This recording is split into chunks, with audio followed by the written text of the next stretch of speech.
पूजा खेडकर, जो कि महाराष्ट्र कैडर की 2022 बैच की आईएएस अधिकारी है, जिन्होंने यूपीएससी परीक्षा में ऑल इंडिया 841 रैंक हासिल की थी, जो आजकल महाराष्ट्र में अपनी हाई डिमांड को लेकर इन दिनों चर्चा में है। बता दें कि उन पर आरोप है कि सहायक कलेक्टर के रूप में कार्यभार संभालने से पहले उन्होंने पुणे के जिला कलेक्टर के सामने अलग घर और कार की मांग रखी थी। साथ ही उन्होंने सायरन, वीआईपी नंबर प्लेट की गाड़ी और अपनी निजी लग्जरी सेडान पर महाराष्ट्र सरकार का स्टिकर लगाने की भी मांग की थी, जिसके बाद अब उनकी नियुक्ति पर कई तरह के सवाल उठ रहे हैं। जानकारी मिली है कि पूजा खेडकर ने 2019 में जनरल कैटेगरी से यूपीएससी सिविल सेवा की परीक्षा दी थी, लेकिन नंबर कम आने की वजह से परीक्षा पास नहीं कर पाई, जिसके बाद उन्होंने दूसरी बार दिव्यांग श्रेणी से परीक्षा दी, जिसमें वह सफल भी हो गई। लेकिन 2 फरवरी 2022 को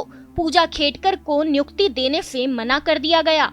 जिसके बाद उन्होंने दृष्टिहीन और मानसिक रूप से बीमार होने का दावा भी किया और फिर कोर्ट में केस भी दायर किया। लेकिन जब कोर्ट ने उन्हें सच का पता लगाने के लिए उनकी मेडिकल जांच को निर्धारित किया, तब वह 4 दिन अस्पताल नहीं पहुंची और जब कोर्ट ने उन्हें कोई राहत नहीं दी, तब उन्होंने सिविल सेवा परीक्षा पास करने के लिए फर्जी विकलांगता और अन्य पिछड़ा वर्ग यानी ओबीसी प्रमाण पत्र भी जमा किया था। लेकिन जब पूजा को अपने विकलांगता प्रमाण पत्र के सत्यापन के लिए दिल्ली के एम्स में रिपोर्ट करने के लिए कहा गया था, तब उन्होंने कोरोना होने का दावा करते हुए ऐसा नहीं किया। हालांकि 2023 में उनका हलफनामा विकलांग अधिकारी अधिनियम 2016 के तहत प्रस्तुत किया गया और परिणाम स्वरूप उनकी नियुक्ति को मंजूरी दे दी गई। लेकिन अब सवाल ये है कि पुणे में तैनात ट्रेनी आईएएस अधिकारी पूजा खेडकर का तबादला आखिर हुआ कहाँ है? तो आपको बता दूं कि पूजा का तबादला मध्य महाराष्ट्र के वाशिम में हुआ है,